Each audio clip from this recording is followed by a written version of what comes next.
Sisters, brothers, praise lord. నిన్న evening ఒక చెల్లి కాల్ చేసి ఏడుస్తూ ఉందండి. ఆ చెల్లి నా దగ్గర పిల్లలకి బట్టలు తీసుకుంటా ఉండేది. ఆ చెల్లి ఏడుస్తూ ఉంటే నాకు ఏడుపు వచ్చింది. ఎందుకంటే తన ఏ పనికి వెళ్ళడు, తన భర్త ఏ పనికి వెళ్ళడు, తనది లవ్ మ్యారేజ్.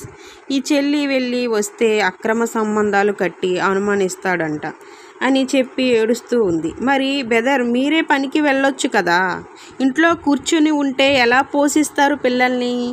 మీరు వెళ్ళరు, పనికి వెళ్ళిన చెల్లిని అనుమానిస్తారు. ఎలా అయినా అన్నీ చేసి పెట్టి పనికి వెళ్తుంది కదా, తనది చాలా చాలా తప్పు. ఏ ఇంటి దగ్గర ఉండి ఇంట్లో పని అయినా చెయ్యాలేరా బెదర్? చేయండి, ఇంట్లో పని చేస్తే అలాంటి థాట్స్ రావు. మరీ ముఖ్యంగా ప్రార్థన చేయండి, వీలు చేసుకొని సువార్త ప్రకటించండి. అలా చేస్తే అలాంటి థాట్స్ రావు. అయినా మీరు బెదర్ అన్నారంట కదా, రామలక్ష్మి అక్కకి చెప్తాను అంటే మీరు ఇలా అన్నారు అంట కదా. రామలక్ష్మి సిస్టర్ ఎక్కువ దేవుడితో ఇన్వాల్వ్ అయిపోతుంది, ఆ చెల్లి సైలెంట్ అయిపోయింది, ఏం చేయలేదు అని అన్నారంట కదా. అవును, సైలెంట్ అయ్యాను. అప్పుడప్పుడు వైలెంట్ కూడా అవుతాను, మీలాంటి వాళ్ళ కోసం వైలెంట్ అవుతాను. అప్పుడప్పుడు అసలు స్వరూపం బయట పడుతుంది. అయినా చెల్లి సైలెంట్ కాబట్టి నీ ఆటలు సాగుతున్నాయి. ఆ చెల్లికి నేను ఉన్నాను. అయినా రెచ్చిపోతున్నావు ఏంటి? కొవ్వెక్కి ఎదురు తిరగనంత వరకే నువ్వు మగ మహారాజువి, ఆడది ఎదురు తిరిగిందా? ఎన్ని రోజులు మాట్లాడతావు నువ్వు బెదర్? చెల్లికి అక్రమ సంబంధాలు ఉన్నాయి, లేకపోతే ఎవరితోనో తిరుగుతుంది, ఎన్నెన్ని రోజులు మాట్లాడతావు? చెల్లి చెప్పి అంతలా ఏడుస్తుంది అంటే ఎంత బాధ పెట్టావో. తీసుకొని వచ్చి చూపించు, ఎవరో తీసుకొని వచ్చి చూపించు, ప్రూవ్ చెయ్యి అను అంటే ఎక్కడ ప్రూవ్ చేస్తావు నువ్వు? సరే, ప్రూవ్ చేసావు అనుకుందాం. ఎవరో కోన్ కిస్క గొట్టంగాన్ని తీసుకొని వచ్చి 4 మాటలు మాట్లాడావు అనుకుందాం. 4 రోజులు నువ్వు మాట్లాడగలవు, నిజమేరా అని అది చేయటం మొదలుపెట్టింది అనుకోండి. ఆడది గడప దాటాలి అంటే ఆ గడపకి కూడా తెలియకుండా దాటేస్తుంది. అప్పుడు నీ పరిస్థితి, నీ అస్తిత్వం ఎక్కడ? నీ పరువు ఎక్కడ? నువ్వు ఎక్కడ? నీవు ఆఫ్టరల్ గాడివి. నిజంగా నువ్వు అనుకోనివి చెత్త పనులు ఆడది చేయటం మొదలు పెడితే సుఖంగా ఉన్న వంటి కాపురం ఉన్న ఆడదాన్ని, కాపురం చేసుకుంటున్న ఆడదాన్ని నువ్వు రెచ్చగొట్టి, నీకంటూ అంకితమైన ఆడదాన్ని ఈ విధంగా రెచ్చగొట్టి మాట్లాడావు అంటే అది బయటికి వెళ్ళింది అనుకోండి.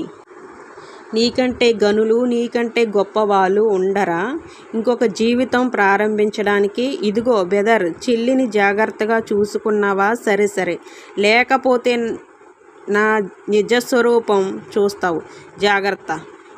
ఎందుకు అలా రెచ్చిపోతున్నావు? కష్టపడి తీసుకొచ్చి పెడుతుంది అని కదా నీ గర్వం. నేను ఒక్కసారి వార్నింగ్ ఇస్తాను, రెండోసారి వార్నింగ్లు ఉండవు. అర్థమైందా బెదర్?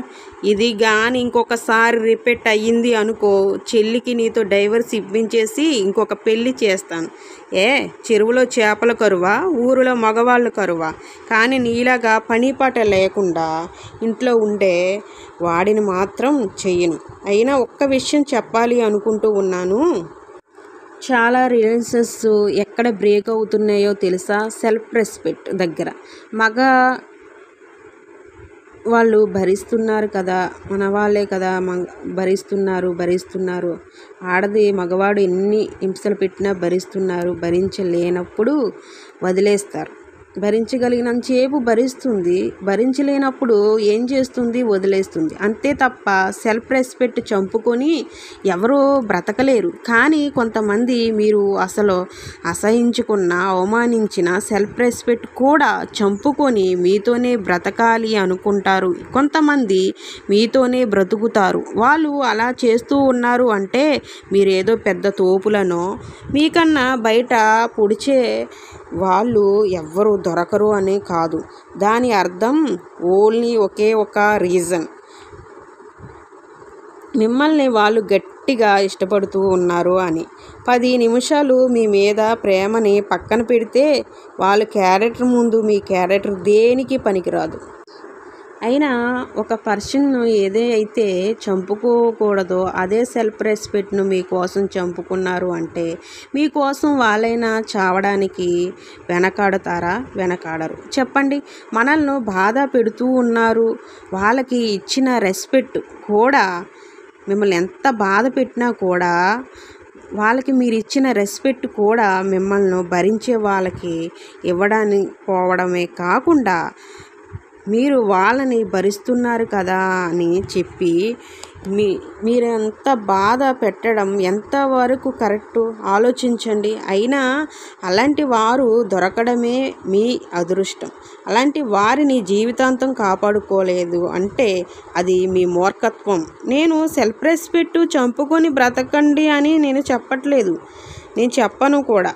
కానీ మీకోసం అలా చంపుకొని బ్రతుకుతున్న వాళ్ళని అర్థం చేసుకోండి అని చెప్తున్నాను. ఇదిగో చెల్లి, ఒక్క విషయం చెప్పాలి అనుకుంటూ ఉన్నాను. చెల్లి, నువ్వు బాధపడకు. నీకు యేసయ్య ఉన్నారు, నేను ఉన్నాను. నీ అంతరంగ జీవితంలో, నీ పర్సనల్ లైఫ్లో, నీ సీక్రెట్ లైఫ్లో, నీ యొక్క ప్రైవేసీలో, నీ లోపల ఏం జరుగుతుంది ఎవరికీ తెలియకపోవచ్చు. నీ నలుగుడు ఎవరికి తెలియకపోవచ్చు. నీ విధానం ఎవరికీ తెలియకపోవచ్చు. నిన్ను వెదర్ ఎందుకు ద్వేషిస్తున్నారో నీకు అర్థం కాకపోవచ్చు. కానీ నువ్వు ఉన్నావు పరిస్థితిలో ఉండొచ్చు. లేయా చూడండి, బైబిల్లో చూస్తే లేయా దేశించబడుటను చూచిన దేవుడు నీ పరిస్థితిని కూడా ఆయన చాలా స్పష్టంగా చూస్తూ ఉన్నాడు. హల్లెలూయా. లేయా దేశించబడడం నేను చూస్తూ ఉన్నాను. ఎందుకంటే నేను సర్వశక్తిమంతుడను దేవుడు అని అన్ని కాలాలు అన్ని సమయాల్లో ఉండే దేవుడిని, అందరి పరిస్థితులు చూసేవాడిని. లేయాకు నేను ఏం చెయ్యలేను అని మౌనంగా లేడండి మన దేవుడు. మౌనంగా ఉండేవాడు కాడు యేసయ్య. ఆయన చూసేవాడు, ఆయన కార్యాలు చేసేవాడు కూడా. అక్కడ అగ్రెస్మెంట్ ఏంటి అంటే, ప్రోత్సాహకరమైన విషయం ఏంటి అంటే, లేయా ద్వేషించబడడం దేవుడు చూసి లేయా బాధని తగ్గించాలి అనుకున్నాడు. లేయా ముఖంలో ఒక చిరునవ్వు పెట్టాలి అనుకున్నాడు. హల్లెలూయా. లేయా ముఖంలో బాధను సొంత చెల్లి అర్థం చేసుకోలేకపోతుంది, కానీ యేసయ్య అర్థం చేసుకున్నాడు. అలాగే నీ బాధను యేసయ్య అర్థం చేసుకుంటాడు. నీవు తెల్లవారుజామున 3 గంటలకు లెగు, మోకరించు, ఫాస్టింగ్తో కన్నీటితో ప్రార్థించు. నీ ముఖంలో చిరునవ్వును నేను చూస్తాను చెల్లి. హల్లెలూయా.